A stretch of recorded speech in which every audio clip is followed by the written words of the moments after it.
Hey, everybody. Welcome to another episode of Crimes, Killers, Cults, and beer. and beer, although it looks like you're drinking a frickin' seltzer. It may as well be soda. I mean, it's like 3% alcohol, and it's just wild berry flavored with other natural flavors. I'm not sure what those are, but, you know. Well, okay. Well, let everybody know what's going on, because obviously if you're listening on audio, not video, you're like, that's not Sandra. Don't worry, everybody. Sandra hasn't quit the show. She is on vacation right now. And what I'm doing is I am bringing in my buddy Kevin. He's been on another podcast that lasted a while, but that podcast faded, and he has started a new one called History Goon. And so we're gonna he's taking the lead on this episode. He's going to tell me a story and promote his new podcast. And I've heard the first episode, and I think y'all are going to like it. Yes. So Kevin, tell us about your podcast. So the new show that I'm doing is called History Goon, as you said. Excuse me. I'm a big history nerd.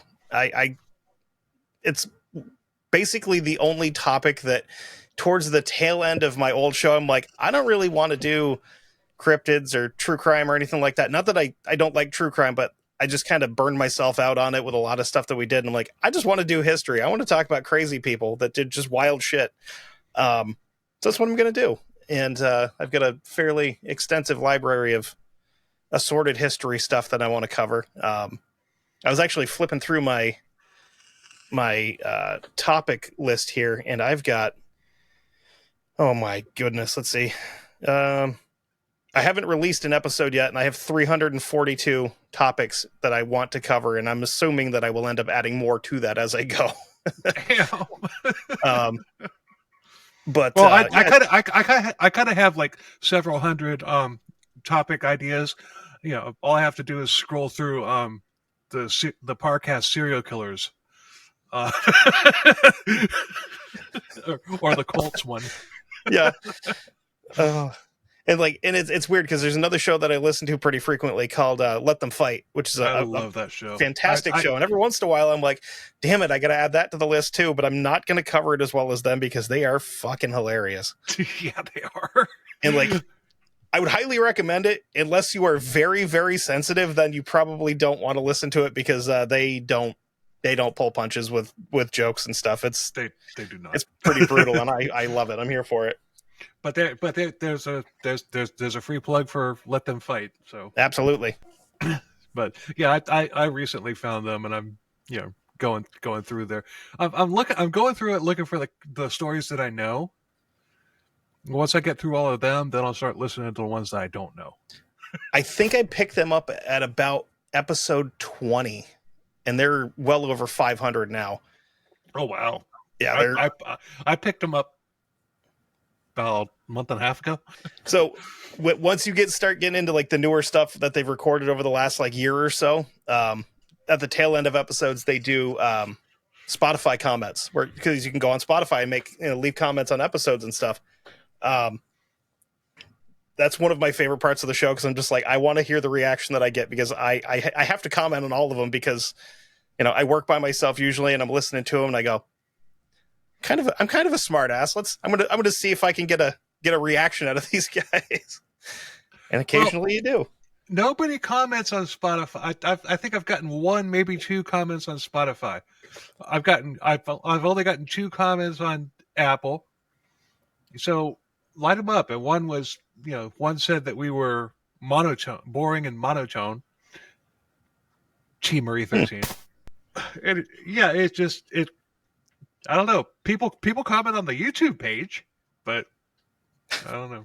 My favorite review that we ever got for Dark Windows was 1 star. Tried it once, won't again. I was like, shit, yeah, I want to put that on a t-shirt. That was great. But a lot of it was one of these guys doesn't know how to read, and he sounds like he does all of his research from Wikipedia. And I'm like, I know that's not me, but shit. And my former co-host took that very very personally. I'm like, dude, you can't take internet trolls personally, or you're never gonna survive. You just gotta let it roll. When And we did when Paul was on the show, we did the Marriotts versus Melvins, and Jimmy Melvin, Canadian gangster. Hmm. He actually found the YouTube page of his episode, and he basically said that we sucked.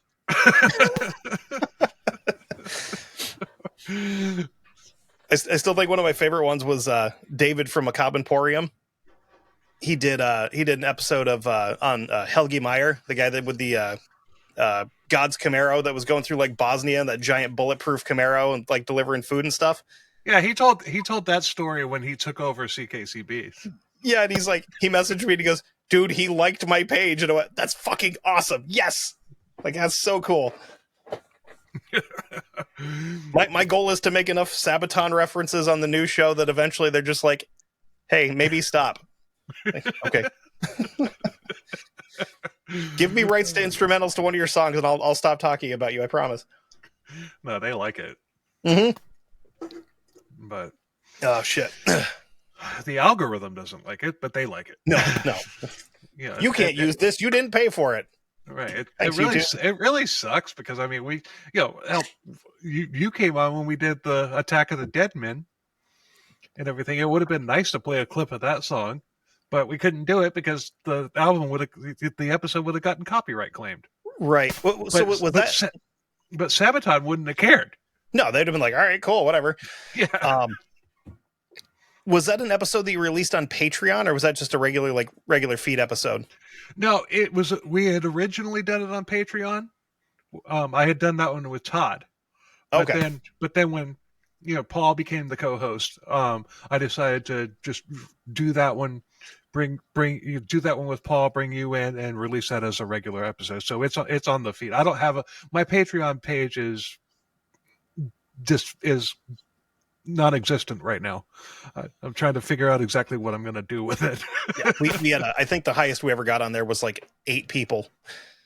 Like at that point is like, is it really worth putting out like over 150 episodes? We had 2 subscribers. That was it. But but the problem there is it's like then you feel bad because you're like, they're paying for it. I got to put something out, Mm-hmm. And they want it to be decent quality at least. But yeah, I just got to figure out what I mean, I want to do a Patreon. I just got to figure out what the hell I want to do with it because I don't want to. It's just like okay. Let's just say I release. I've got this exclusive interview with somebody. And I'm going to put that on Patreon. Well, that's not fair to my regular listeners, right? Maybe not, for whatever reason they're not on Patreon or whatever. So it's just like I got to figure out what kind of content I want to do on the Patreon before I started again. Anyway, we've been digressing for a while. Shit, yeah, well over an hour at this point. Well, we've been recording for almost 10 minutes. Yeah. So let's get into this. Let's do it.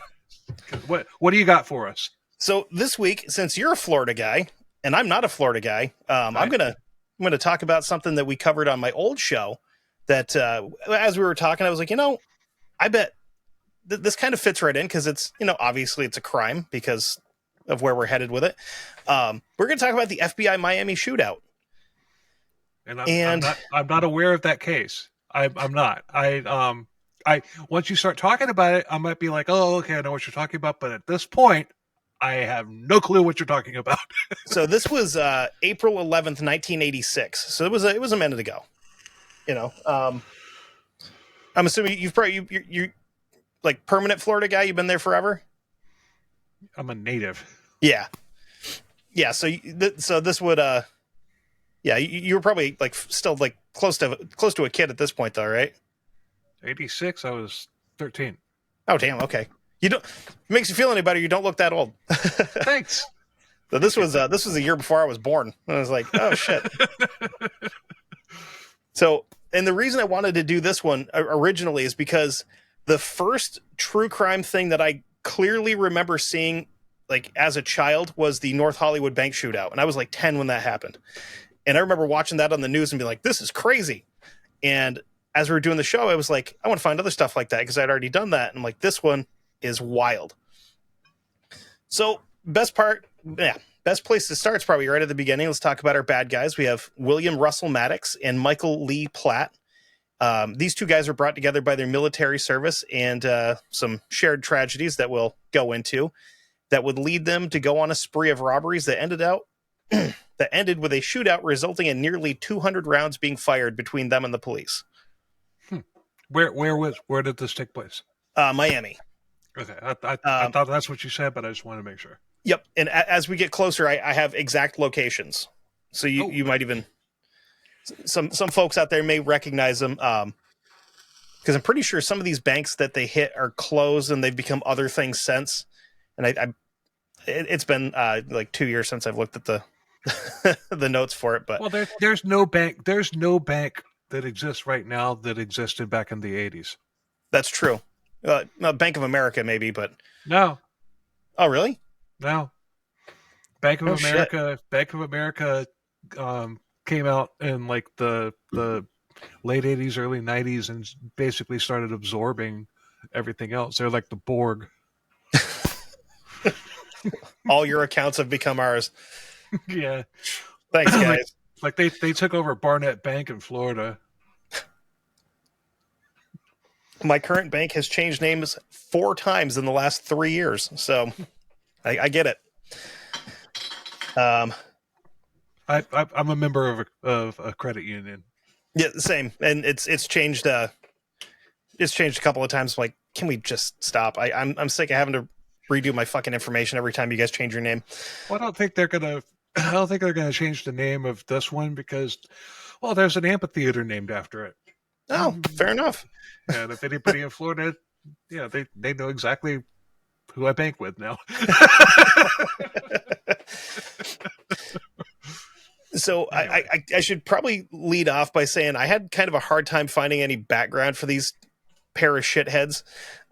Only real information was from a FOIA thing that I found.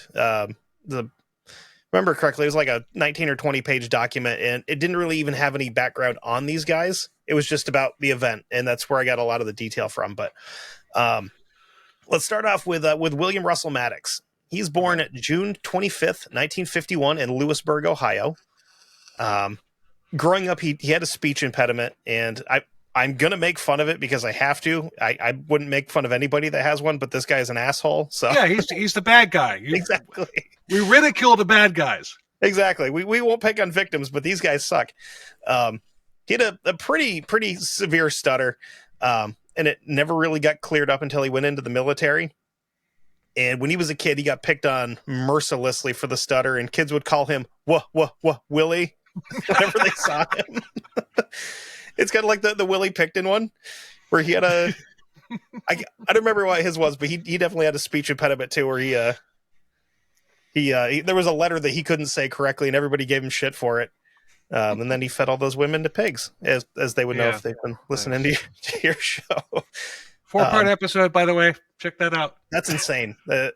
Did you talk about Nickelback though? Of course. Okay, good. Just making sure. That's one of my favorite facts. I'm like, anybody's like talking about Willie Picton, I'm like, yeah, Nickelback played there. So he was described as just a pretty polite kid, very courteous, well-mannered. He was a regular at like the FFA stuff that was going on in the area. Anybody that doesn't know what that is, it's Future Farmers of America. Pretty big in the Midwest and up in the Northeast where I'm at.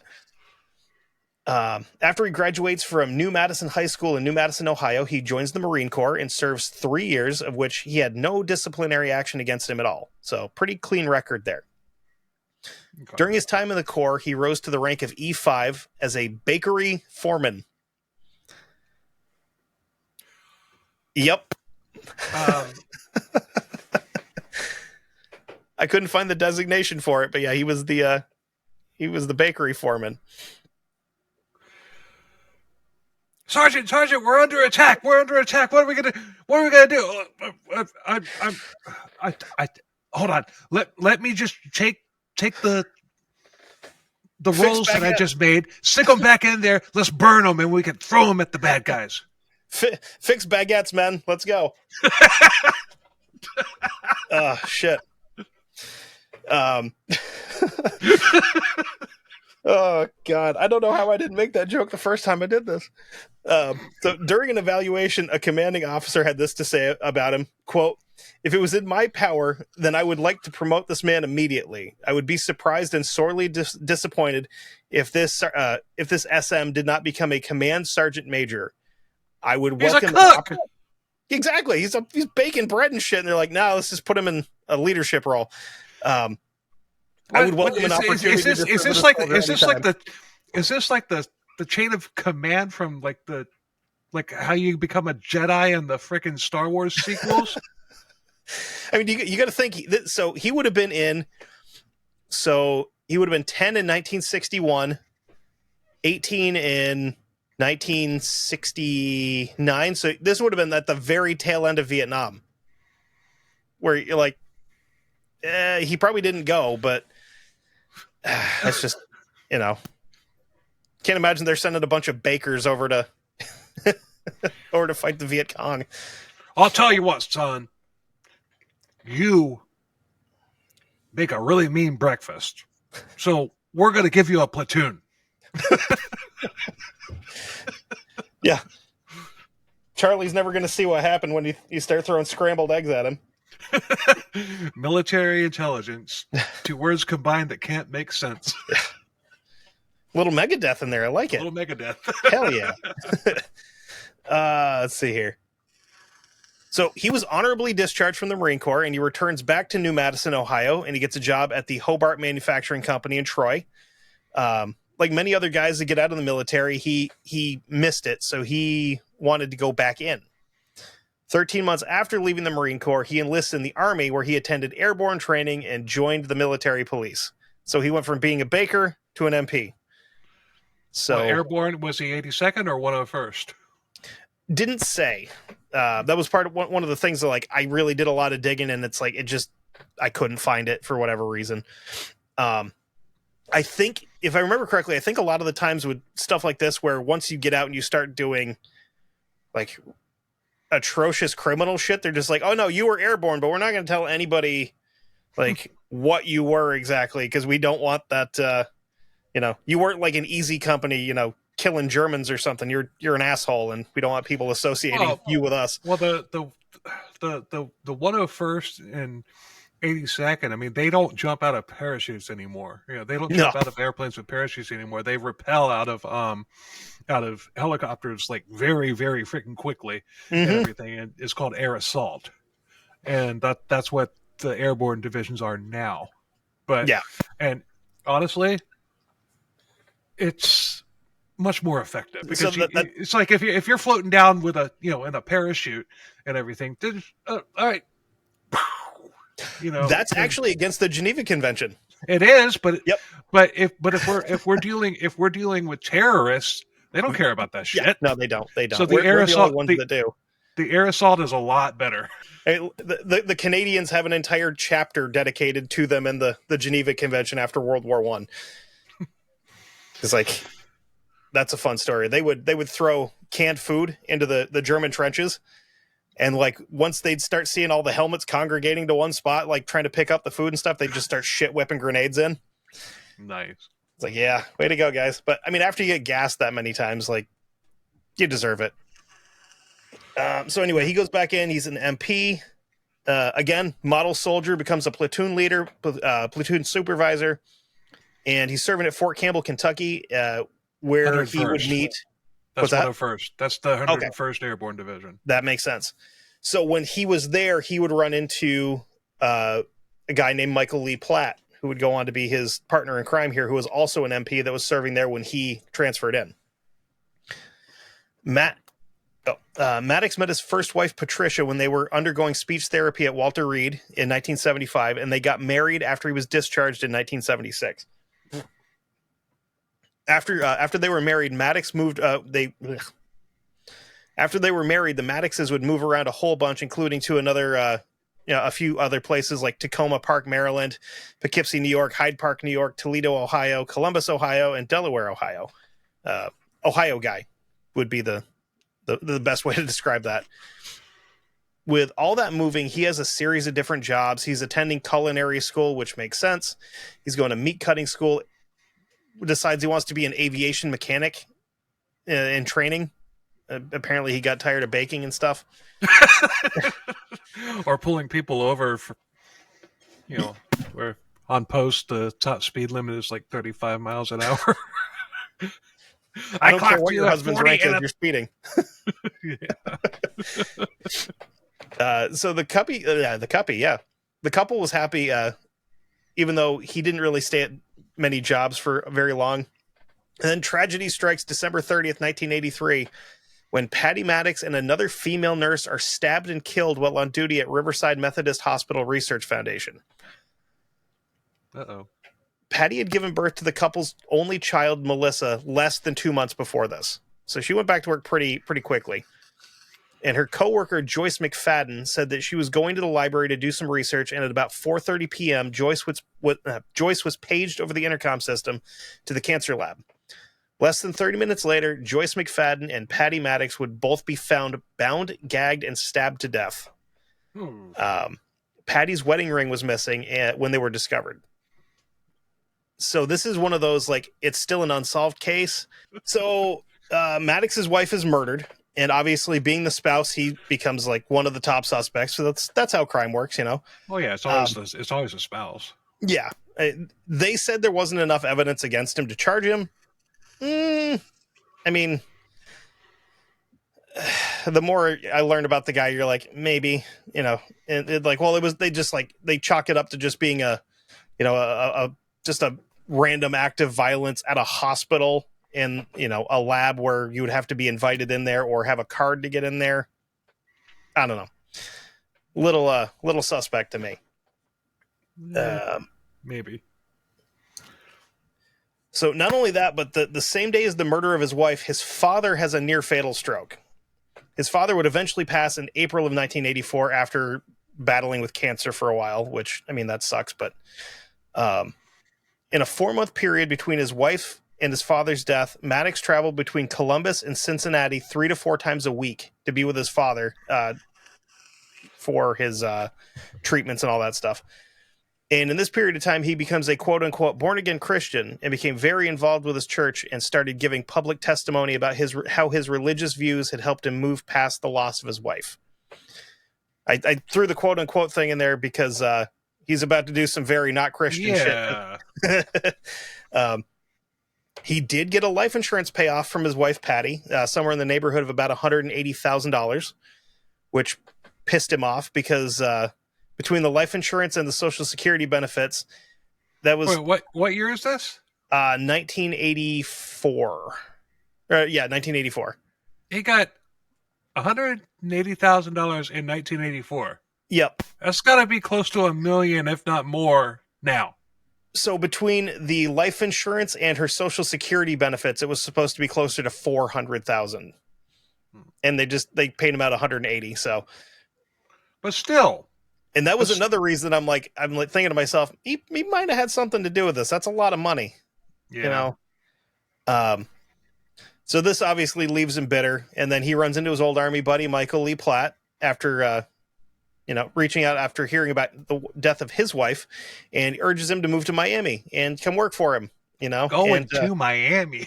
Yeah, this is the worst version of that Will Smith song ever, including the original. A1A Beachfront Avenue. Oh man, I was so excited for that CD when I was a kid. I bought that shit at school.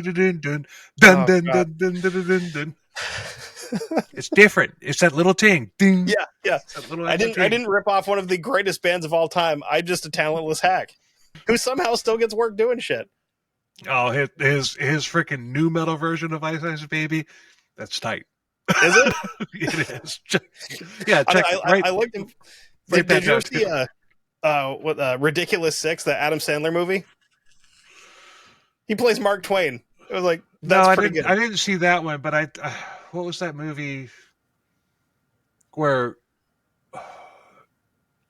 he became a celebrity because he fucked his teacher? Oh, I don't remember. I know what one you're talking about, though. Yeah, Vanilla Ice was in that, too. Yeah. No, yep.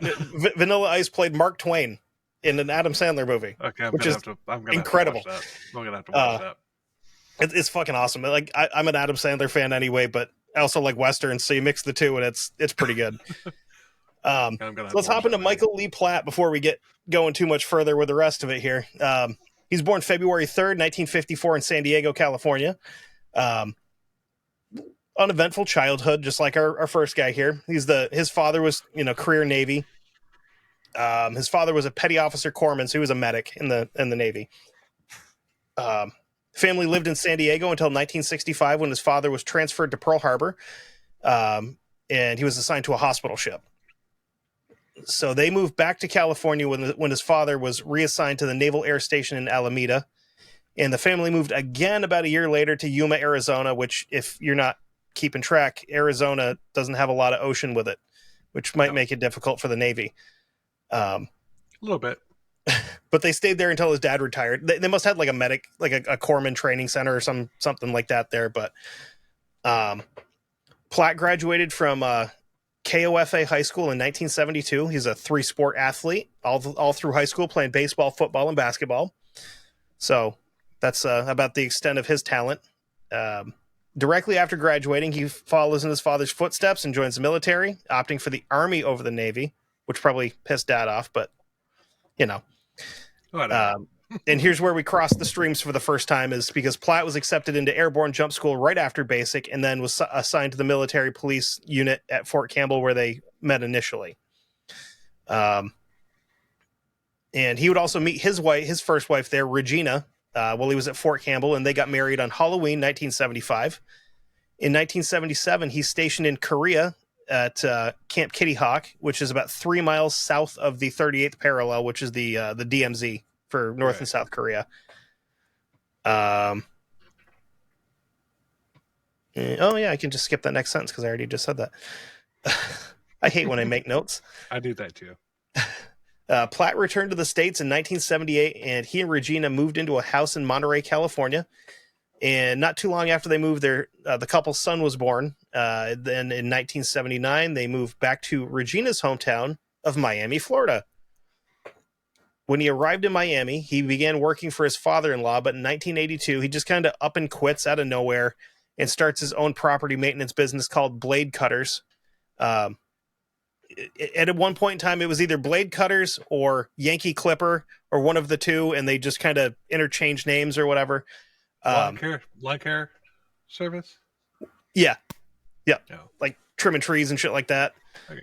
Lawn care studs. Got it. So he's doing that with his brother, and his wife worked as the bookkeeper for the business.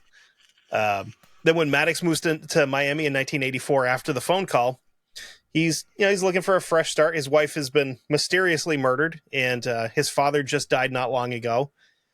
So he hooks up with Platt, and they starts working for him, and eventually buys into the business as the co-owner.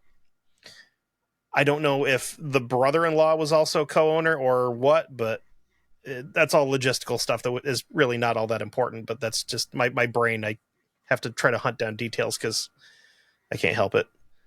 Um, so they work pretty closely together, cutting grass, trimming shrubs, and they become very, very good friends, and they start reminiscing about their time in the Army.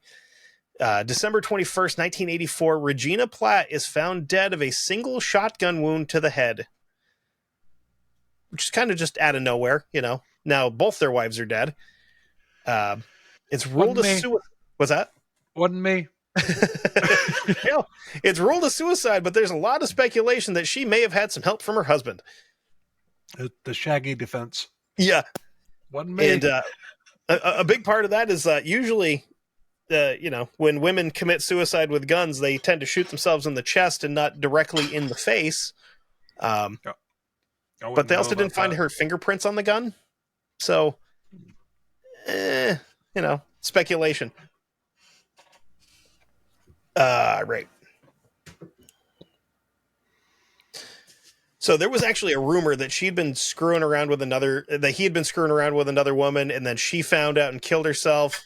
But then again, I wouldn't put it past this guy, what we're about to learn about him, to go, no, I didn't do that, and Wasn't me.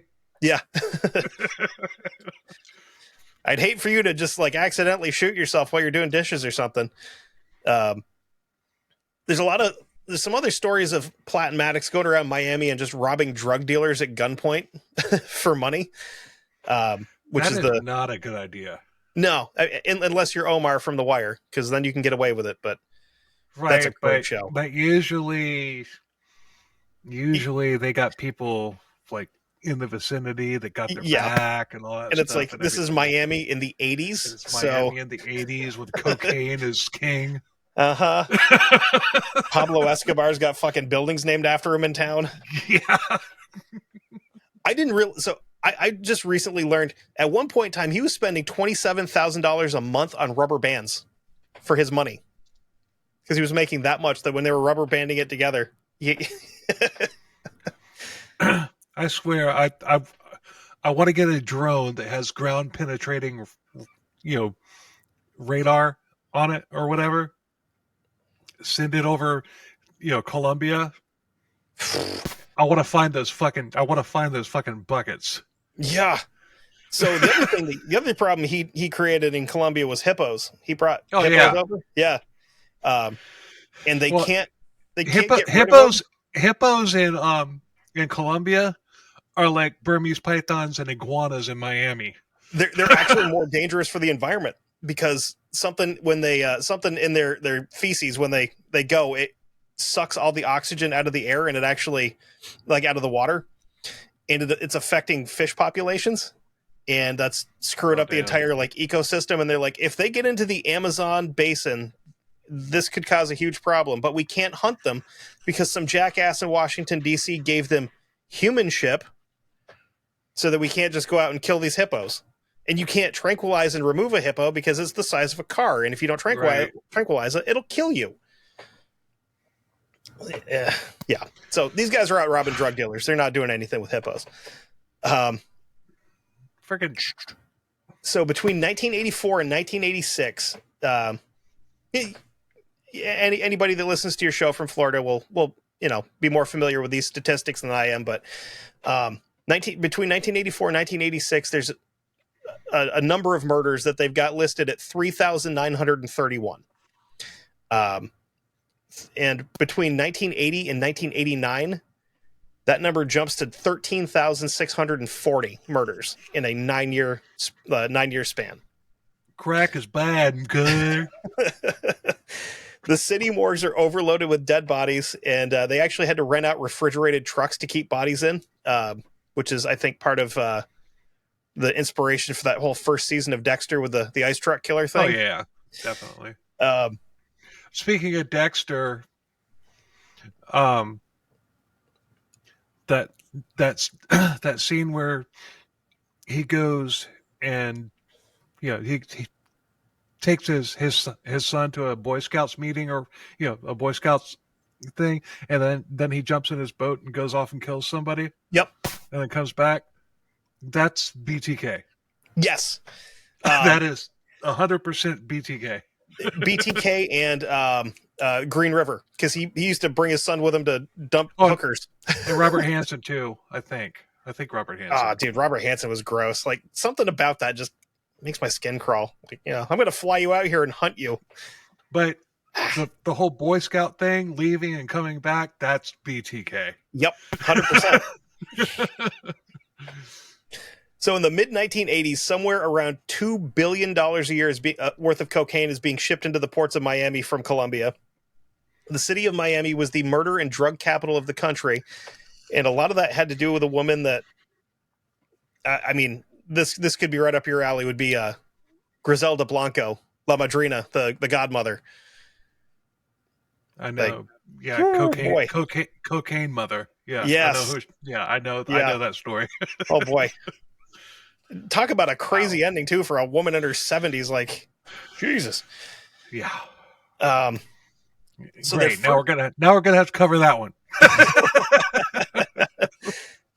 Their first attempt at crime in 1985 is Platt and Matix are they're running a vending machine company, and they placed a mail order for 10 machines from a guy in Nebraska named Earl Burnett. for a total of $10,000. So about $1,000 a machine. They're bringing these machines from Nebraska Yes, they're buying vending machines from to Nebraska. Miami. Yes. That doesn't make sense. That does not compute. I No, mean, but that's not even the criminal part yet. no, So it's just stupid. it's very stupid. But the thing I didn't I like. realize until I covered Danny Green in the Midwest, like back in the 60s, 70s, and 80s. If you had vending machines anywhere, you had to have some kind of connection to the mob because they like all the unions and stuff for all of that. They were all connected, and if you weren't part of it, you weren't putting vending machines in bars and shit.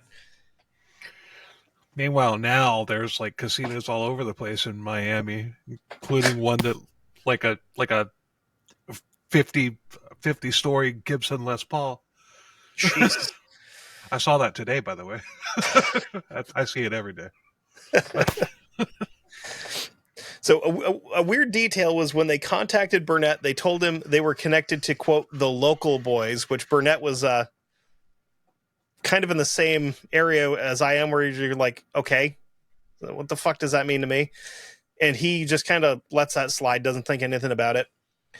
He then received, when they receive the machines, they're all banged up and damaged, so they send them back, and then they demand their money back. Burnett, it's like, I'm not going to give you a refund. It's not my fault they're fucked up. They got that way in shipping. That's not on me. So in June of 1985, one morning, Burnett is leaving his home at around 7:30 when Platt and Matix approach him and tell him that they're both armed. So they drove to Nebraska to get their money back. Platt is the aggressor in the situation. Dude! That's a drive, right? It's a drive, but that's also a Dexter. Yeah. I just made that connection. That's also a Dexter because he goes after Trinity. He goes after Trinity. He goes all the way to fucking Nebraska. That can't be a coincidence. I think the author of that is from Florida, right? He's got to be. I believe so. Yes. So that's a freaking Dexter that I never even. I never. Yeah. So why else would they have Dexter go from Miami to Nebraska? Yeah, I mean, I didn't put that together until you mentioned it, but yeah, that makes sense. Yeah. Holy shit. Oh my god. So they're like trying to like give us back our money, and he's like, "No, fuck you. I don't care if you're armed or not." So Burnett tries to get away, and Platt told him that we've been following you for the last 2 days. We know your routine, which you can follow somebody for 2 days. That's not going to be their entire routine because no.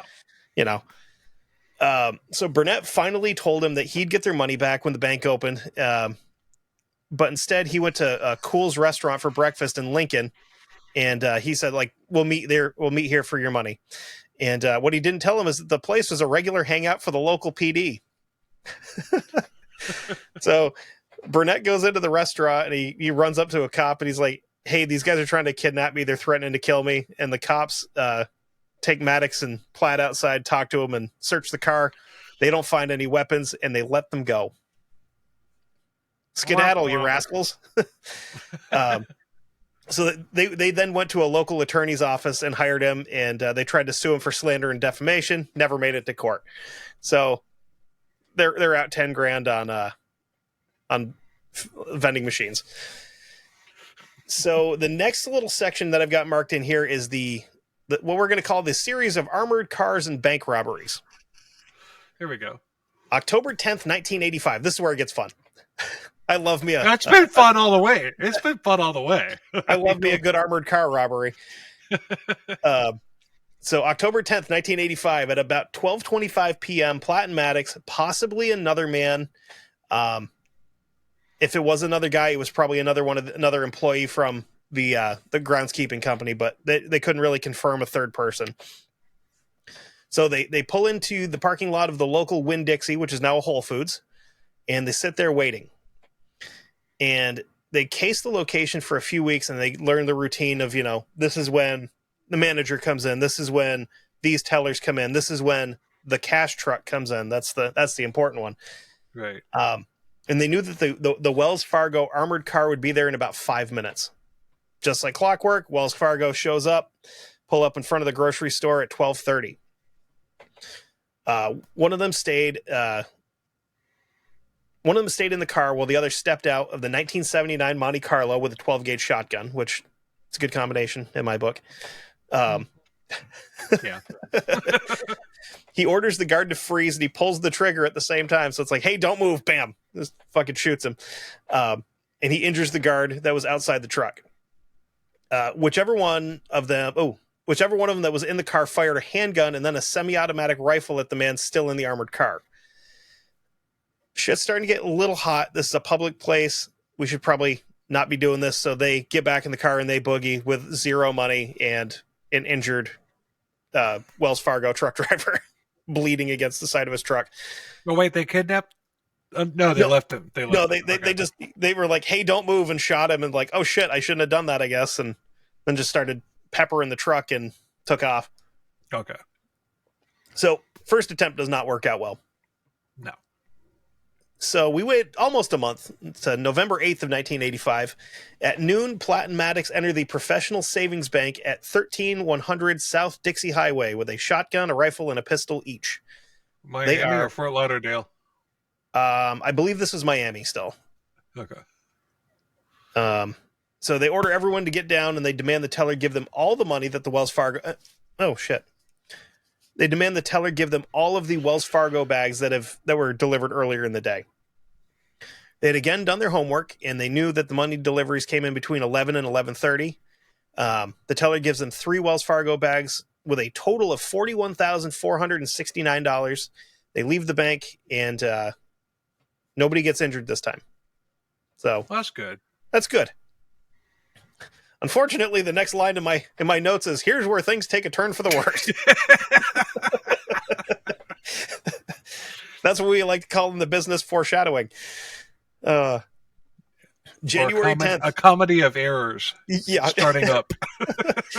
January 10th, 1986, a Brinks armored car courier opens the back door of the truck at around 10:30 a.m. and grabs a bag to drop off at the Barnett Bank, which is now Ocean Bank. Which is probably not Ocean Bank anymore because I wrote this like 3 or 4 years ago.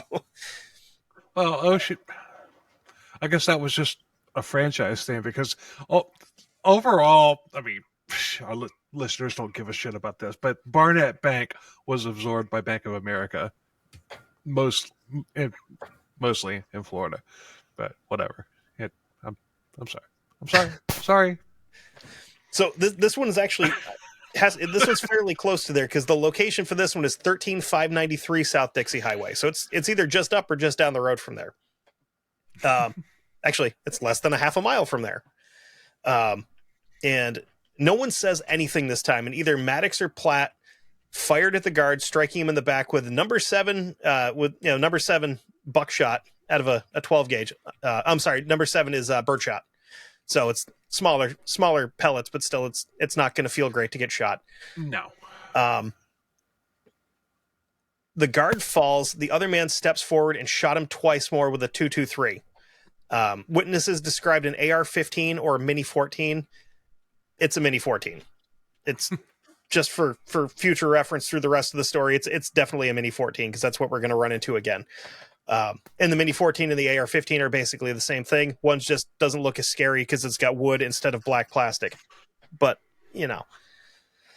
so after they incapacitate the guard, they get away with $54,000 and took off in a 1977 gold Monte Carlo.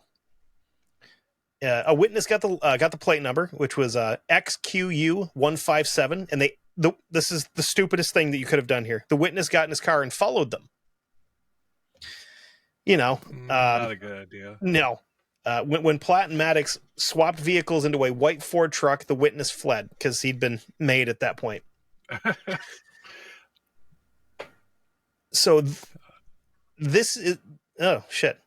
So this is a very similar, but not the same car as the last robbery.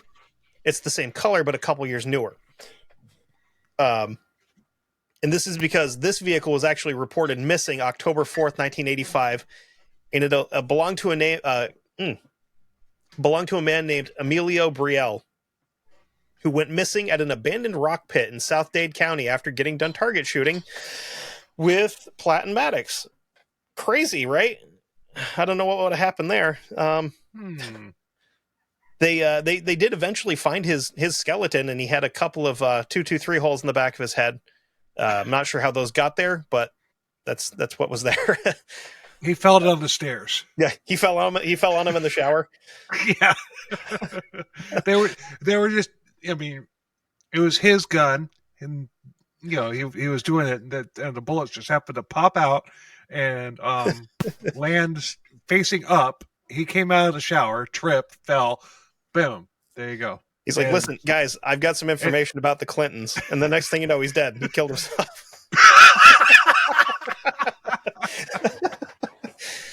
I've made that joke enough times where I'm like, eventually they're going to find me tied to a tree after I've shot myself a half a dozen times and be like, fucker, he knew it. Uh, oh, Jesus. All right. oh man, the Brohios, they covered that whole thing, and they got um like invaded. They got a no, they didn't. I was going to say, wait a minute, hold on here. No, if you listen to their Clinton body count episode, at the end of it, they do a little bit where you're like, FBI, open up! And then Rob's like, oh shit. And then that's the end of the episode. Can you give us like an hour to edit this and then upload it, and then you can take us in, please? Yeah, They're never going to believe us if you don't. No, it was funny. I mean, I guess I'll have to listen to that one. Yeah, you can't listen to that one and not know that it's a bit, but it's still fucking hilarious. All right, the next one here, March 19th, 1986, 9:30 a.m. Platt and Matix enter Barnett Bank, the same bank they robbed the Brinks truck, the Brinks truck at, and shot the guard in January. So it's the same bank twice at this point. This time they go into the bank itself, and they hold it up with a short barrel pump shotgun and a Mini 14, which had also been used at the last robbery. And they got away with a great haul this time.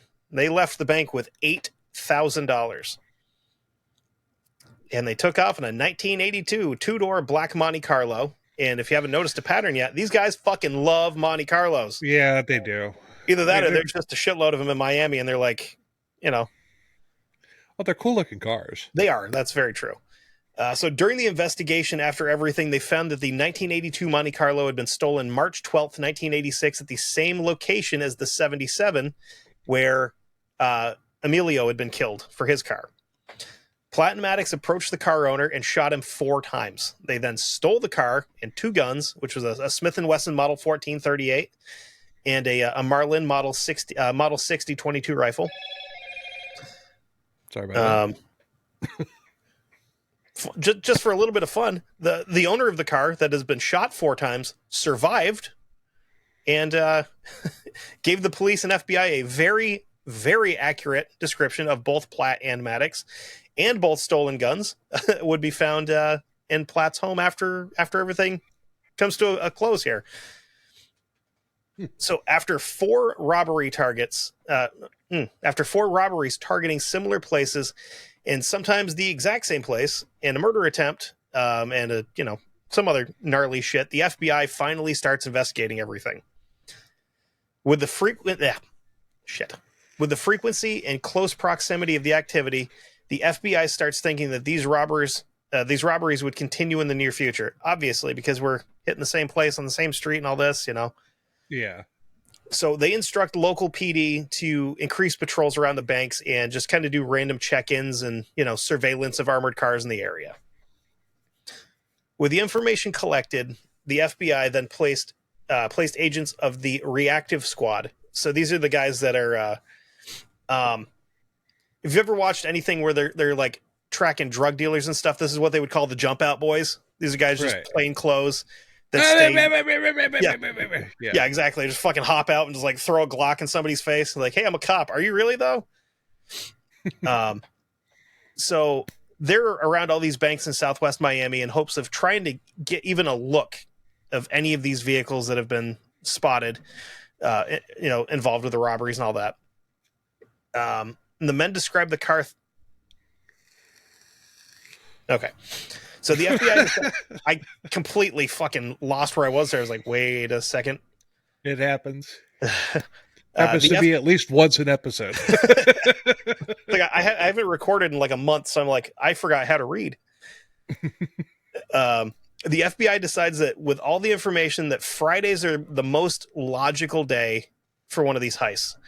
The reactive squad consists of 14 special agents under the supervision of hold supervisory on, special hold agent. on, hold on, hold on, hold on. Yeah. I'm throwing a challenge flag. Okay. Um, Friday? Yeah. That's the busiest traffic day of the week. But it's also the day that everybody gets paid back I then. know. Well, yeah, Yeah. back then they're. Hold on. Back then, you didn't have direct deposit. So back then, Friday is the day of the week where the bank is going to have the least amount of money. Unless you catch them as soon as the money gets there. Aha. Which is what these guys are trying to do. Okay, gotcha. So Okay, so in the morning, it's the most wonderful time to rob a bank. yeah. So like, if you were to ever cover North Hollywood, the shootout that they did there, the robbery there, the one that actually sparked the shootout, they had done all their research and like, this is the day where the most people get paid out of this particular bank. So we'll get there as soon as it opens, get in and just get as much of it as we can. And these guys, that's still one of my favorite episodes because just for the simple fact that I got to use a fantastic movie as a reference point, and I got to watch it a couple of times while I was doing it because they used the movie Heat as their base plate of how to do stuff. Oh, such a good movie. Like everything down to like sewing like stopwatches into the wrists of their jackets and stuff. You know, What movie was that? Heat. Okay. It's Robert De Niro, Al Pacino, Yeah, Val Kilmer. I've seen that movie. I don't remember it, but I know Oh, I've seen it. I'm gonna have so to watch good. that again. Fucking awesome movie. But yeah, they when they after they killed these guys and they found the apartment that they were living in, they found like 5 or 6 copies of the movie, including one that was in the VCR still because they'd been watching it. They're like, oh, we have 8 minutes because that's how long they had in the movies. And you know, they would have been fine had a random patrol car not just walked by and watched these 2 giant men with AK-47s walk into a bank. And they're like, hey, we should maybe like do something about that. And they stopped. But anyway, so these guys are under the supervision of Special Agent Gordon McNeil. So previous to the shootout, all 14 agents have been briefed on the robberies and had been informed that the local police had been told the same information, but no local police would be doing any part of the surveillance. They're just doing a 4 patrol in the area of like around like 4 banks. It's like a 55 to 60 block area. So according to my notes, it's about 7.5 mile radius that they're just kind of cruising around and keeping an eye on stuff. Right. Friday, April 11th, 1986, 8:45 a.m. The 14 agent team gathered in a Home Depot parking lot. They had a hunch that the robbery may occur that day, so they split off and they start some rolling stakeouts looking for Black Monte Carlos, which is what they've been using recently. And they didn't have any idea who was driving what car at the time. Of the 14 agents on the team, eight of them, so over half of the agents that were on this team would be involved in the shooting when everything kind of goes to shit here. So here's our cast of characters and who they're in cars with. We have Supervisory Special Agent Gordon McNeil, who's by himself. Special Agent Richard Manizuni, who's in a car by himself. So of the 14 agents of the... Well, never mind. So let's go over who's in what car with who, because I got into a lot of logistics with this part of it because I was looking at pictures of like aerial photos of everything when I was doing the research for it. I'm like, it's just a clusterfuck of cars. And like, I don't know who was where. I don't know like, why. I don't know why. Just for some reason, something popped into my head when you were talking about these cars and everything and who's in them and everything. I just pictured that, on every single one of them, the stereo would be like, "What is love? Baby, don't hurt me. Don't hurt me. Come on, head bob. No more. Come on, do it." So when I was doing this, my first thought was like, this is like a smaller scale version of the fucking Blues Brothers car chase, you know? Oh yeah, that too. For So the we've for got. the for the record, audio listeners, he didn't do the head bob. I I did. didn't. I'm He too white. I can't dance. The only reason I have any color in my face is because I've had a beer and a half. So, and that's got that about the extent of my blood drinking pressure now. blood pressure going up. Yeah, yeah. If you'd caught me like 10 years ago, I would have been like 15 beers in by now and just randomly shooting the shit. But you know, so we got our special agent in charge, Gordon McNeil, is in a car by himself. We've got Special Agent Richard Manizuni, who's in a car by himself. We've got Special Agents Ben Grogan and Jerry Dove, who are in a car together. Special Agent John Hanlon and Edmundo Morales Jr. are in a car together. Then we got Special Agent. Oh, yeah, this one is weird. We have Special Agents Gilbert and Ron Reisner. They're not related, I don't believe, but they have the same last name, so they're like, get in the car. Um, So as the 5 cars of agents canvass the area at about 9:30 a.m., Grogan and Dove spot a black Monte Carlo and start tailing it. 2 other cars of agents join the pursuit at the intersection of Southwest 82nd Street and Southwest 122nd Street. The I agents probably pursued. know where that is. What's that? I probably know where Oh, that is. probably, yeah. Um,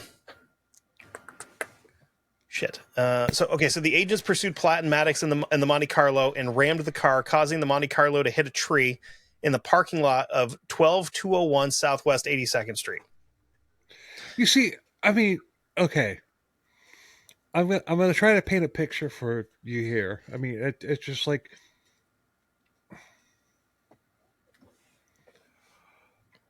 I mean, we're talking about like, I mean, there's like nonstop buildings all over the damn place. It's like, never mind. It's like every other big city. I'm But you, sorry, but my, yeah, I've been to Chicago, I've been to San Francisco, I've been to Los Angeles. Miami doesn't look like anything like that. Yeah, and it's just, and when you're talking about like they're it's just like they're causing somebody to have an accident and stuff like that and everything. It's just there's a lot of room for collateral damage there. The way that Miami is set up, that's like the point. Miami, and Fort Lauderdale. That's like kind of the point that I was trying to make. no, I get that. I appreciate that because like I'm not a big city guy. Like we don't. The biggest city we have in Vermont is Burlington, and like you can negotiate your way through Burlington pretty quickly in about 10 minutes with traffic. You know, so it's like there's not a lot going on there. Um, 10 minutes. During certain times of day, you might move 10 feet. Whoa, God. So when they send this thing careening into the parking lot, it hits a tree and just barely misses one of the residents' Oldsmobile Cutlass that was there. Which, like, if that was mine and they'd hit it, I'd have been a little pissed off. But um, so Agent Manizuni's car comes to a rest on the driver's side of the suspect's vehicle. This kind of leads me to think that Manizuni was the agent that actually hit the car and then kind of, after it went into the tree, he just kind of rolled up next to it. The car that Morales and Hanlon were in made contact with Manizuni during the chase and ended up spinning out into a lot like diagonal southwest from the suspect vehicle. So he hits them, they hit him, and they kind of fucking spin off into a different parking lot. Before rounds start flying here, to set the stage, put everybody in place, you have Platt and Matix. They hit a tree. They've got a civilian vehicle, a Cutlass, and a Trans Am on the passenger side of their vehicle. Manizuni's vehicle is door to door with the driver's side. So the agent's car and the bad guy's car are actually touching. McNeil comes in from the north and parked his car's driver's front fender to the driver's front fender of Manizuni's vehicle. So he came in from the other side and kind of like nosed together with the other guy's car. Grogan and Dove pulled partially into the parking lot directly behind Platt and Matix. And Morales and Hanlon had spun off after the impact, ended up in a lot southwest of there. So they're kind of diagonal from where everything's going on. I'm sorry. The other two agents, the Risner, the other guy's name is Arinta. So there's not two Risners. It's just one. So Arinta and Risner came in from the north, and they parked on the northwest side of the lot. So at this point, these guys have absolutely nowhere to go. They're fucked. They cannot get out of this in one piece. But they're going to go down trying. What's that? But they're going to go down trying. Oh, they're going to go down swinging for sure. This is where it gets a little hard to follow, because like during the crash, Manizuni's revolver, which like this car has got a bench seat, so he's got his revolver just like chilling out next to him on the seat, and then decides I should hit this car. And his fucking piece goes flying off, and it's under the dash somewhere. So he leans down to pick it up, can't find it, and he looks up and finds himself staring down the barrel of a 12-gauge shotgun from the other car. I'm staring down the barrel of a 45.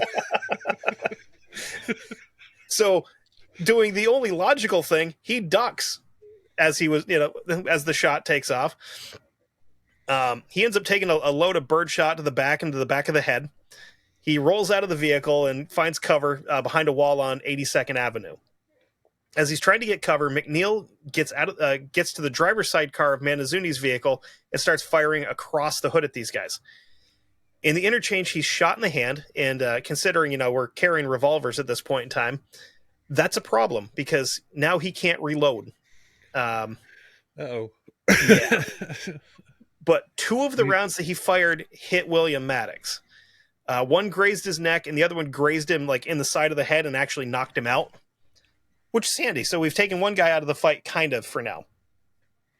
Hanlon and Morales start across the street to get into the fight, and as they cross, Morales takes a shot to the left arm and went down behind McNeil's car. During the crash, Hanlon had also lost his service revolver.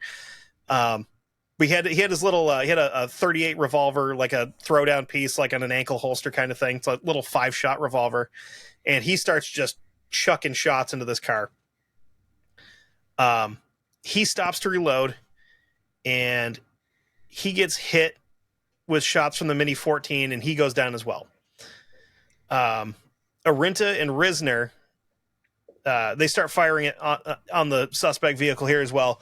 And when they returned fire, Arinta was hit with a metal fragment from a .223 round that came through the door or the fender, hit the dashboard in the vehicle, and then a metal fragment from there came up and hit him. Grogan and Dove take cover on the driver's side of the car, keeping it between them and the bad guys. And at this point, one of the men, according to the witnesses, it was Platt with the Mini 14, gets out of the vehicle and takes cover behind the Cutlass on his passenger side. Platt moves from the passenger side of the Cutlass. Dove fired a 9mm round that hit him in the chest. And this is like a good shot, but not a good enough shot, because it was about an inch from hitting him directly in the heart. And that would have been, that's it. That's the end of the fight for you. So it actually kind of went through and it hit him. Wait, hold on here. Okay. So Platt is then shot again in the right arm, and from the angle, it's thought that the agent From the angle, they think it was Agent Risner who hit him, and it shattered his forearm, which caused him to drop his revolver. Another round hit him in the forearm, except this one went through his arm and into his armpit, and then stopped against the inside of his shoulder blade. So that's not a good shot to take either, because that's, you got your the brachial artery that's in there. If you hit that, that's minutes and you're dead. You're done. So that wouldn't have been a fatal shot just from where it hit. So he keeps firing the Mini 14, and he ends up moving to the trunk of Grogan and Dove's vehicle. Not to give this guy credit, but he's firing a Mini 14, which is a kind of heavy rifle. like with his offhand because he's supporting it with a broken arm with the other one. And he's moving pretty aggressively here. And unfortunately, Grogan and Dove didn't realize just how aggressively he's moving. And they're trying to get Dove has got a jam. His pistol's jammed. He's trying to get it figured out and get back into the fight. And Platt comes around the back of the vehicle and he fires one round into Agent Grogan's chest, killing him instantly. And he turns just very slightly and shot Agent Hanlon in the groin, and then swings back around and fires two more rounds, both striking Agent Dove, one in the head, one in the chest. He's dead instantly. Like, he was dead before he knew he got shot. Damn. So at this point in time, we have 7 of the 8 agents are either wounded, incapacitated, or dead. So these guys weren't playing around. These guys were not fucking around at all. Like, they were more than willing to get out of here no matter how they can. Well, now, at this point in the story, it looks like they might do it. Well, this is where it gets fun. This is where it's going to get fun. So Grogan and Dove are both shot and killed. Platt gets into the vehicle that the agents had arrived in. And at this point, Matix is shaking off the knockout shot that he took, and he's trying to get out of the passenger side of the vehicle. And to make things worse, Hanlon, who just got shot in the crotch, was down directly behind the car that Platt and Matix are now in. Risner continues to fire from cover. Agent Morales is shot and wounded in the left arm pretty badly. And he's been out of the fight since pretty much the beginning. He was like one of the first 2 or 3 guys that got hit. He does not give one single solitary fuck. What time of day? This is still we're in the morning, right? Yeah. This is like okay. What do we say here? 9, 10 o'clock. Yeah. So about 9:30 is when they first spotted the car. So yeah, probably 9:45, 10 o'clock, somewhere in there. Okay. It's like broad daylight. Let's see here. Okay, so Agent Morales here, he doesn't give a fuck that he's been shot a bunch. He works the action of his 12-gauge shotgun one-handed, and according to witnesses and other agents that survived this shit, this guy, who is a cowboy from Texas and a former Marine, fires 5 shells, working the pump and firing the shotgun one-handed. Pretty impressive. He fires through the windshield on the driver's side, and then a couple hit the driver's side front fender. Shotgun runs dry. He stands up and draws his .357 and walks directly at the car. Did he walk up and say, "Do you feel lucky, punk"? He had to have said something. He had to have, because he. Oh wait, that was a 45, not that's true. Yeah, it was a 44, yeah. Right? A 44 Magnum. 44. Yeah, 44. Yeah, you're right. So he had to have said something cool, because he just walks up. He's got a 6-shot revolver. He just fires 3 rounds into Platt, and then adjusts his aim very slightly to the other seat and puts the other 3 directly in Matix. So here's how his shots landed from his .357. Round 1, hit the back seat. Round 2, hit the driver's side windshield and caused a glass shard to hit Platt in the head. Didn't cause any severe damage. Round 3, hit the windshield and fragmented and hit Matix in the face. This was also not a severe wound. Round 4, hit Matix in the face next to his right eye socket. The bullet traveled downward through the facial bones into the neck, where it entered his spinal column and severed the spinal cord. Ouch. This is from the FOIA thing. Round 5, hit Matix again in the face. This time the bullet penetrated the jawbone and neck and came to a rest in the spinal column. And this is the end for Bill Matix. He fucking hated Bill Matix. Like, 2 shots in the face, like, get fucked. Round 6, this is the cowboy shit. Morales straight up walks to the driver's side of the car, aimed through the windshield, and plugged Michael Platt in the chest and ended him immediately. He shot him directly in the heart. Like, basically reached through the open window and just fucking bam, and that was it. And he was to blame. Yeah. What the fuck, dude? I got him.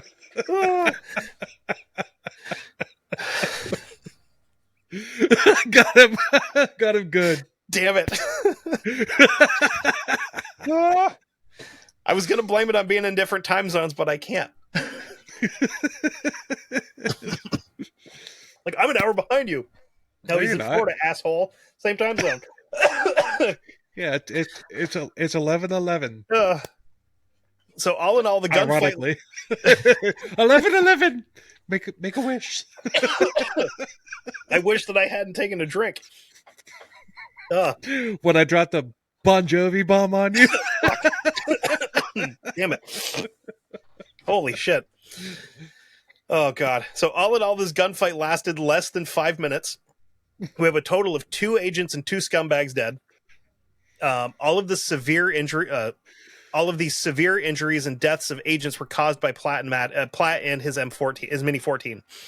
Matix was essentially a non-factor in the fight. He fired a total of 1 round, and that was the shotgun blast through the windshield at the first guy. And then he got fucking popped in the head and got knocked out. Of the 8 agents involved, only Agent Risner was not injured, and the only one, and only Agent Manazuni is the only one that didn't fire a round. But that's because he couldn't find he didn't put the seatbelt on his revolver correctly, and during the accident he lost it. So, and unfortunately,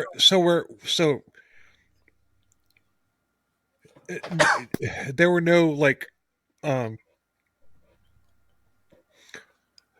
there were no bystanders. Yeah, That's nope. The only people injured were agents and bad guys, which is impressive because like this is it looked like a pretty residential area. And that's always a good thing to not have, innocent people get killed. That's insane. With all those bullets flying around, it's just like, and nobody other than the people involved got shot. Yeah, that's yeah. I mean, especially like I said at the beginning, it was 200 rounds were fired. Mm-hmm. And for nobody else to get hit, that's and Agent Manazuni, the guy that didn't fire anything. So you might say that lots of bullets flied. Yes. No, not no bullets flied. All the bullets flied. So during this whole thing, Agent Manazuni is basically on the floorboard of his car because he's in the middle of the gunfight. So he eventually found his revolver, but he can't do shit because he's laying on the floor trying not to die. Which, like, well, yeah, I mean, you can't give him any shit for that because he's like, because it's like if I stick my head up, a bullet's going to go through it. Yeah, if I put my head up, one of my own guys could kill me, and I'd rather not do that. It's gonna be somebody from this side or somebody from that side. A bullet's gonna go through my head if I put my head up. Yep, and you can't just like fire through the door because you don't know who's on the other side of it. You don't know if one of your guys has moved around or whatever, and right. So he gets a pass. Yeah, exactly. So between both sides, around 155 rounds are fired total between agents and bad guys. The toxicology reports on Platt and Matix came back with surprising results. Lead poisoning? They came back clean, not even aspirin in their systems. They survived severe gunshot wounds and survived longer than they probably should have with no drugs or body armor at all, which adrenaline's a hell of a drug on its own, I guess. Yeah, I guess. Platt's autopsy revealed that his right lung had collapsed from the 9mm round that Agent Dove had hit him with. I mean, wait, this is 86. Yeah. Okay, so PCP was already a thing. They knew about it. Yep. And cocaine's there. Well, yeah. But we've seen what it does. We've seen what cocaine does to bears and sharks. Yes. And football players. That too. Lawrence Taylor was a fucking menace. So when they dragged this scumbag into the autopsy room, they found 1.3 liters of blood in his chest cavity. So he wasn't long for the world anyway. No. They basically said like had Morales not just walked up and fucking gangstered him in the chest, he would have died pretty quickly, but he just expedited the process. He paid extra for overnight shipping. To hell. So in the investigation afterwards, most of the blame is laid directly on the lack of stopping power from the agent's firearms, because like 38s are okay, but eh. And there were a couple agents nearby that had full auto MP5s, which are 9mm, but they were 2 to 3 miles away, stuck in Miami traffic in the morning, so they weren't going to get there at all. Yeah. Only two of the agents involved were wearing body armor. Can we talk a little bit about what the radio conversation with them might have been like? Oh God! How'd you get here? I've got these. I'm stuck in traffic. There's a school bus. I can't go around, and the stop sign's out. Yeah, and everybody is like watching. You know, the traffic jam that I'm in is because people are slowing down to look at the wreck that's in the opposite lane. Yeah. And the fact that you guys just wrecked another car up there doesn't help anything, because people are rubbernecking there too. Right.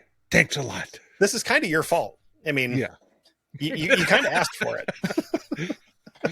Oh, that infuriates me when I'm in a traffic jam and I get up and when I get to the end of it and I see that there's a wreck on the other lane, and everybody's just slowing down to look at that after I've been sitting there for 30 fucking minutes. It's like, just go. Fuck, drive. What's even better is when it's on the other side of the highway. Like, yeah, with a median, and they're like stopping and what's going on over there? None of your fucking business. You're going south. Don't worry about north. Just keep driving. Right. Just keep going. The thing that drives me fucking crazy is it's just like, okay, you can see what's happening without putting your foot on the fucking brake. Yeah. And keep moving. Yeah, keep fucking moving. But the thing is it's just like, and this is one thing that I've realized. It's not everybody doing this. It's the first fucking idiot that slows down. Yep. It's the first fucking idiot. That person needs to be flogged on national TV. You know, anybody who's ever done that. You know, what's the first person to like hit their brake so they can gawk, because you just cost everybody an hour of time just by doing that. What's really fun is when the speed limit is 50 on like the main north-south stretch of road through the entire state, and you get stuck behind people all from like the tail end of September to mid-October, tail end of October, somewhere in there, doing 15 miles an hour to look at goddamn leaves. I've lived here my entire life, and we don't have that here. I'm like, man, I want to pull up next to you guys and just fucking yell at you, but I can't because I have a child in the car. One time recently, like a couple weeks ago, I was driving down the turnpike, and keep in mind, I'm in an 18 fucking wheeler.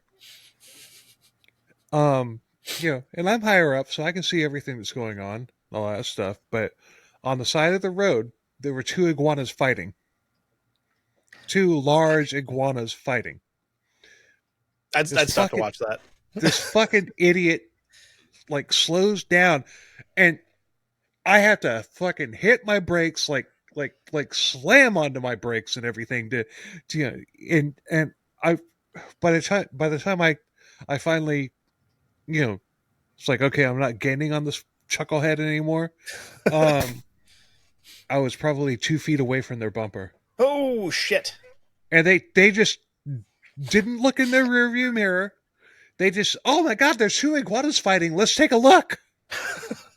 I at least pull off. Have the common decency to pull off and do UFC commentary over it. Oh, the iguana might whip them with their tail. But that semi might kill them. That's less important, right? Yeah. Oh, iguanas. I had to hold up traffic to chase a snapping turtle out of the road once.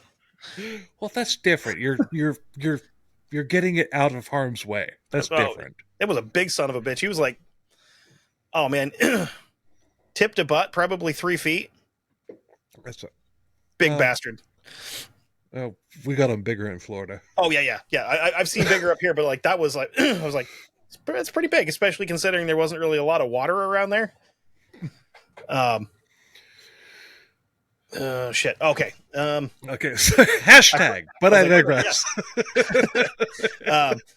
So two of the agents were wearing body armor, but it was only rated for like handgun rounds. So the 223 rounds from the mini 14 just fucking ripped right through those. Like it wasn't. It may as well have not been there. It might have been. It should have been an extra T-shirt or something.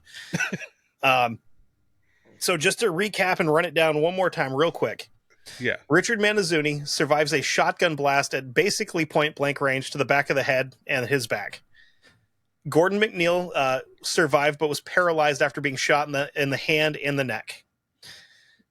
Gilbert Arinta survived and was injured by a piece of shrapnel from a round through the car. So he's like the least injured of these guys because he just took a chunk of metal somewhere. John Hanlon survived being shot in the right hand and the groin, which is not a good place to be shot. No. Not speaking from How's experience. it going, guys? Yeah. I always told my wife, I'm like, if anybody ever breaks in the house and the only thing you can get is the shotgun, don't aim for the face. She's like, what are you talking about? I'm like, the pelvic bowl. Yeah. Where you want to do that. Just rip that thing off and throw it on the floor. And they'll be dead before you hit the second one in 911. Yep. Ronald Reisner is the only agent that survives uninjured completely. I mean, I'm sure he had some shit to work through afterwards, but he was not physically injured. Yeah, a little bit of PTSD. Yeah, a little. Just a hair, a little. Just a smidge. A little bit. Edmundo Morales, our cowboy, he survived a wound to the left arm. Muno Morales? Edmundo Morales. Oh. Okay. What? I gotta say it because you know I had something. Muno Morales. It sounds like a Denny's entree. It's a Cuban sandwich with scrambled eggs, which actually doesn't sound bad. Like a breakfast Cuban would be pretty fucking good. Sounds like a pretty good meal. So like my first thought with Edmundo Morales, I'm like, I don't know if he's like a strawweight boxer or the backup shortstop for the Marlins, but he's one of the two. But had this guy been killed, this whole thing would have been a completely different story because he was the dude that put everybody down. Agent Ben Grogan was shot in the chest and killed instantly. Agent Jerry Dove was shot twice. Oh, I'm sorry. He was shot twice in the head. I lied when I said he got shot in the chest. So he took 223 rounds in the head. He was dead instantly, which is a blessing because you didn't have to suffer through any of that shit. William Matix took a total of 6 rounds, including 3 in the face, which good for him. Yeah. And Michael Platt got it the worst of anybody. He took 12 gunshot wounds to kill. That's a lot. He was the Terminator. Yeah. So for his part in the gunfight, Agent Edmundo Morales was awarded the FBI Medal of Valor, which is the highest honor awarded to FBI agents.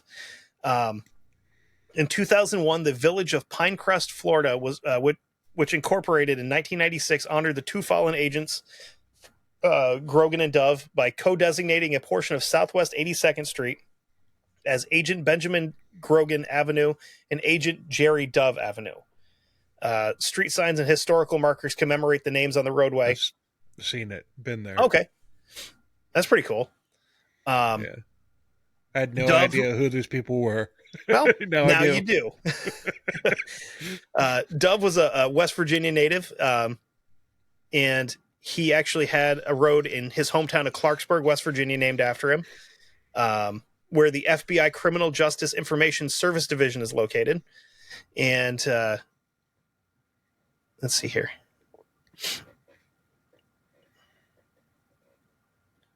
FBI Miami field office moved to its new home in Myanmar, Florida, and dedicated the 2 towers of the new office space in memory of Dove and Grogan in a ceremony in April of 2015.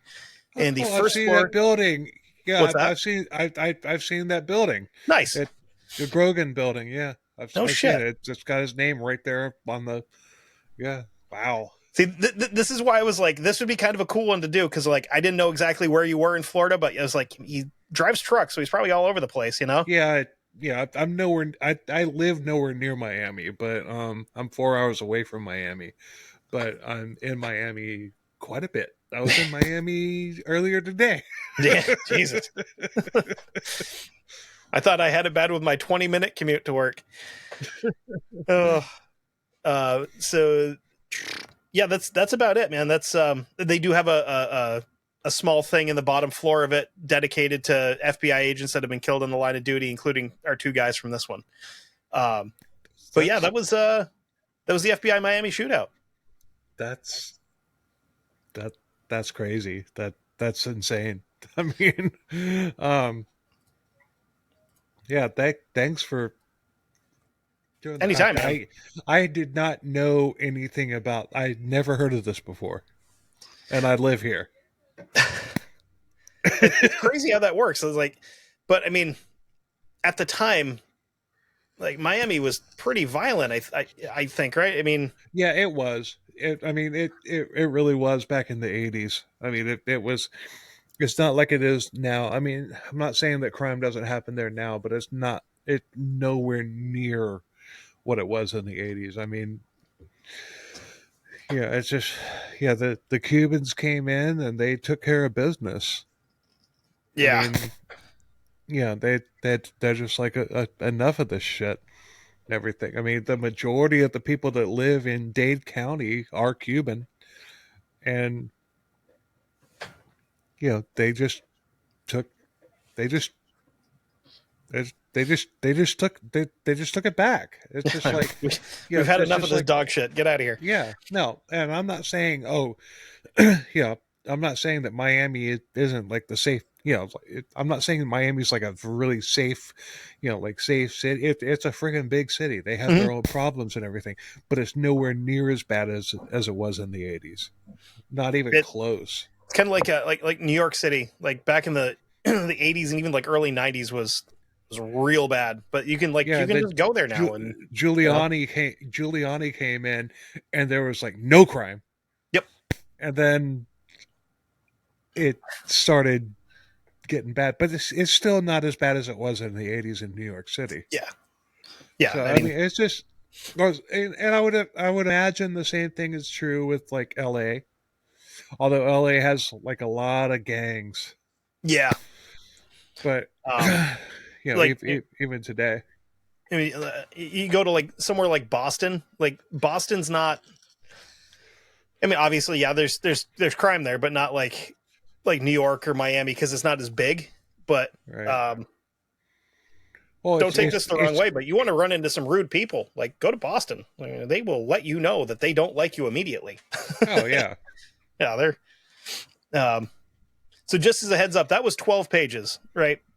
If you ever want to do North Hollywood, I've got that one all done too. That's 21. So we'd be here wow. for it'd be a Maybe minute. it'd be a two-part episode. Oh, yeah. I think we did that one in 3, if I remember correctly. That was a rough one. Yeah, that was fun. I enjoyed it. I mean, yeah, it's just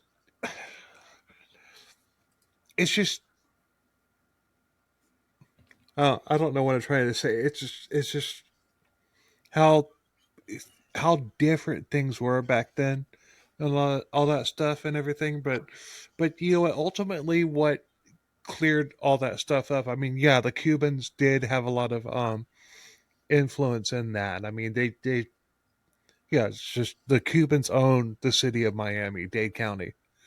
But and I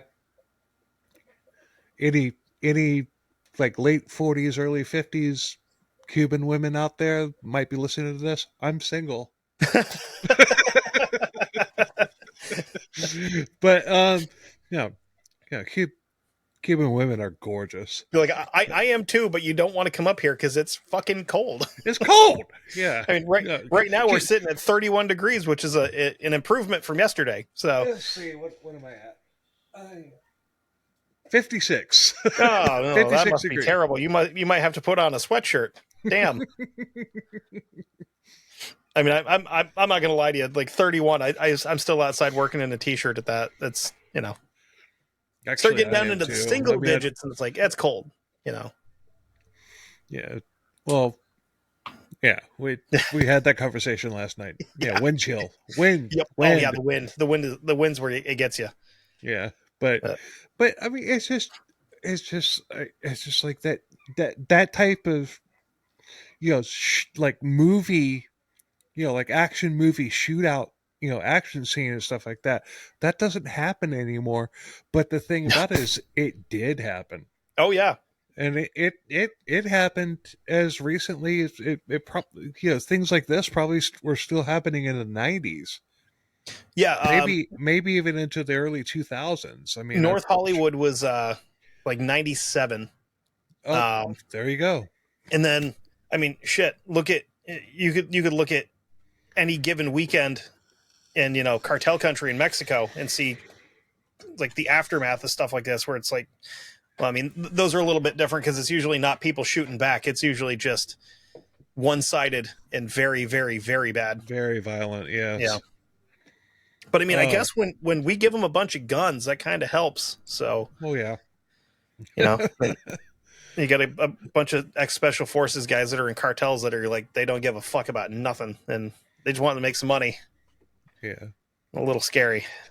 That was a topic that I was like, I am never, ever covering anything with a cartel because They'll come for you. there's a lot of reach there, and I'm not smart enough to not be Yeah. nice about it. So I don't want, yeah, I'm not gonna cover Escobar or nope, El Chapo or anything like that. I'm not nope, not gonna do it. nope. Not gonna do it. Wouldn't be The prudent. closest I got uh was it Adolfo Constanza? He was a Well, yeah, um the narco Satanists, those guys yeah, are dead. Those guys yeah. are Like gone. it's like that's not really a cartel. It was more like That's a a cult cult. than anything. Yeah, It's a cult. Yeah. So I mean, that was some wild shit though. Oof. yeah, they made a movie about it too. It was Borderlands, I think is what it's Border, called. something like that. Yeah, Yeah. it was okay. It was loosely based, but it pretty much did tell the story. Yeah, I kind of wish they'd leaned a little bit more into the supernatural stuff with it. That would have been kind of fun, but Well, they were trying to make it realistic. yeah, because I mean, they did a bunch. They did do like the human sacrifice shit, but Yeah, yeah, and it's basically it's just like, okay, well, what if this happened?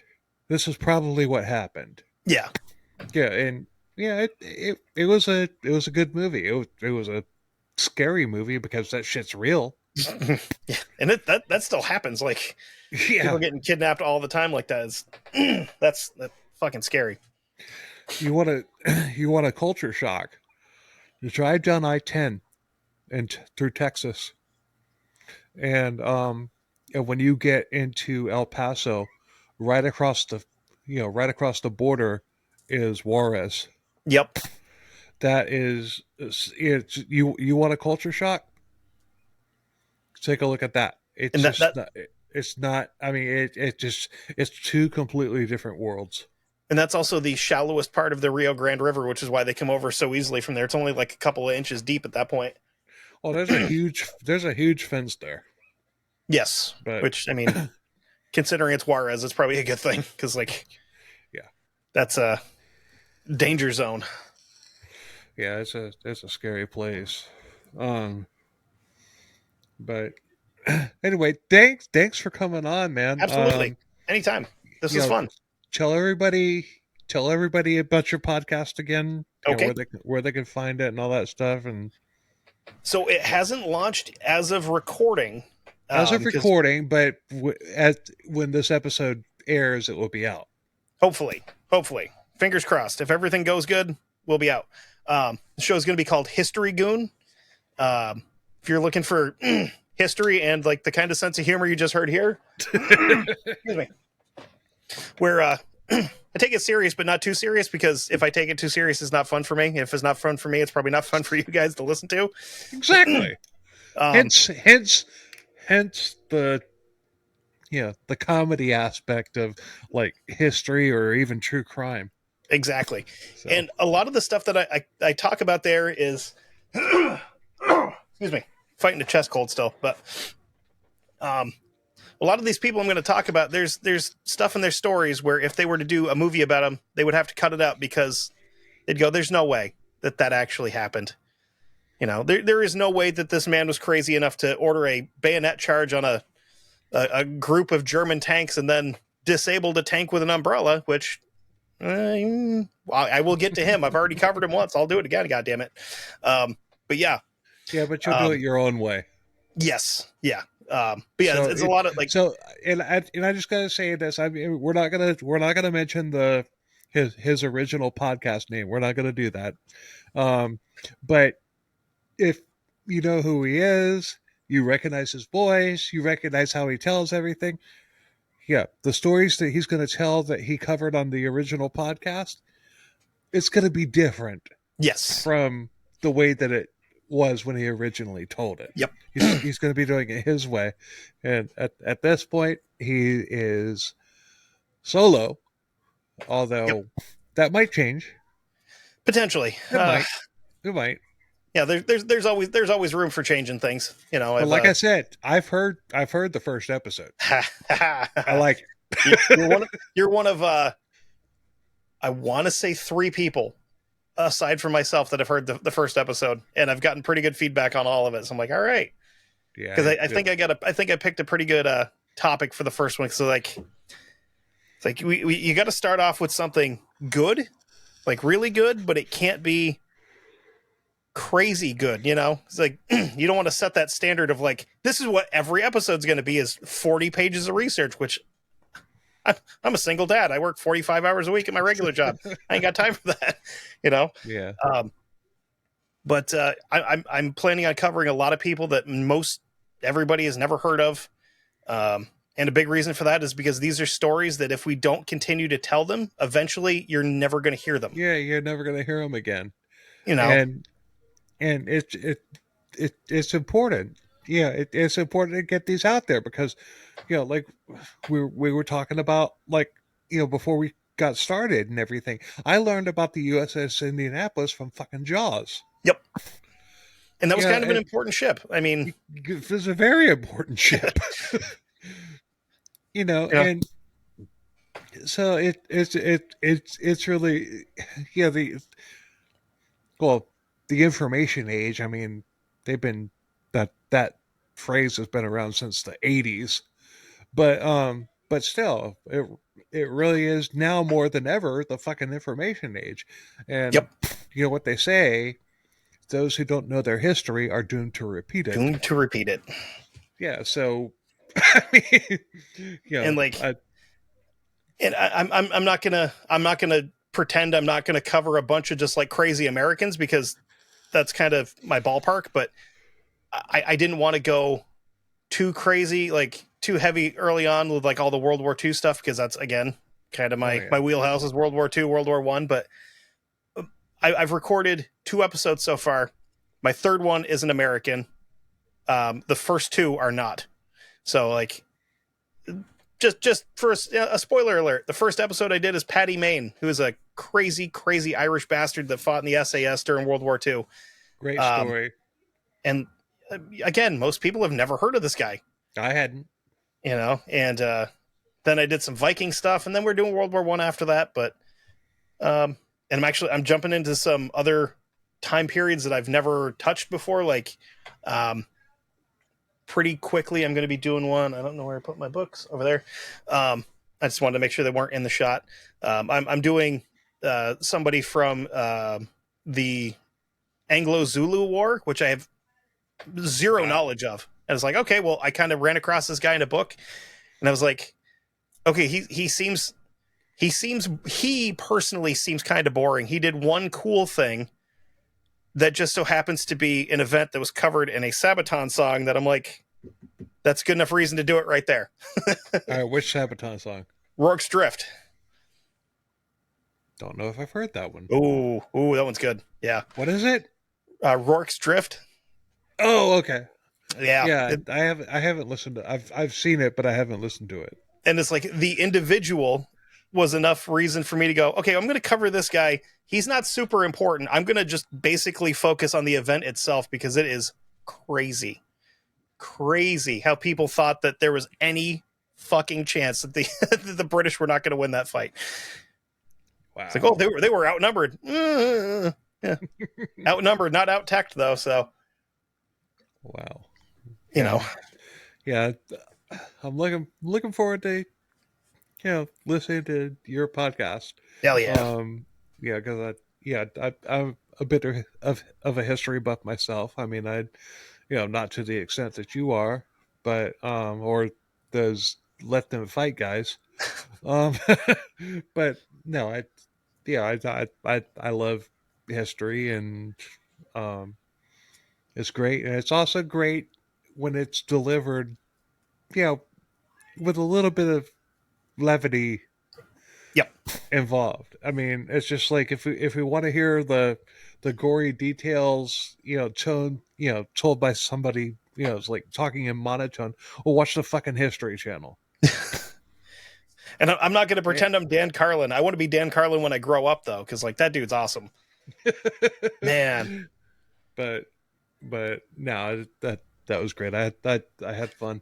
Um, Socials. Go ahead and So as of right now, it's just History Goon on Facebook. I haven't done anything else for it yet.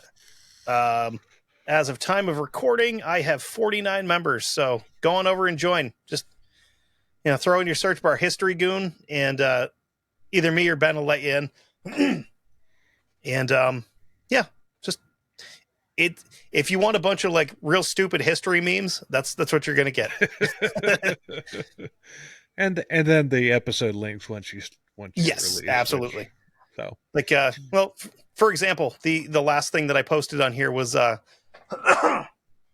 review of Teutoburg Forest, which it's in Germany, and it's got a 1-star review from Publius Quintilius Verus, who made a one-way trip to Teutoburg Forest. 1 star, 0 out of 10, would not go through again. And it's got 225 Google reviews, and I said to this, I'm pretty sure the other 224 Google reviews are just Arminius and his boys laughing. yeah, right. So if you don't know what Teutoburg Forest is, that'll get covered too, because that was a ass handing that the Romans were not expecting. Yeah, and that was when like Rome was still like pretty good, and they they went to the wrong place for that. But Yeah, so anyway, thanks a lot for listening, absolutely, everybody. We, and thanks Kevin for coming on, and anytime. I'm looking forward to your show. Anyway, you can follow Crimes Codes Close to Beer And on beer. and beer on Facebook, Instagram, Twitter. Definitely hook up our social medias and everything, because it's just like I want to talk. Just like I see other podcasts out there where everybody's involved and everything. I have a lot of listeners. I want to interact with you guys. Come on. Yes, it's fun. Yeah, it's fun. I mean, if you like the podcast, wouldn't you like to, bounce shit off of the host, and you know, I mean, hell, you can even rag on me. I don't give a shit. Go right to the source. Yeah, exactly. So anyway, until next time, later. Bye. 1, 2, 3, 4.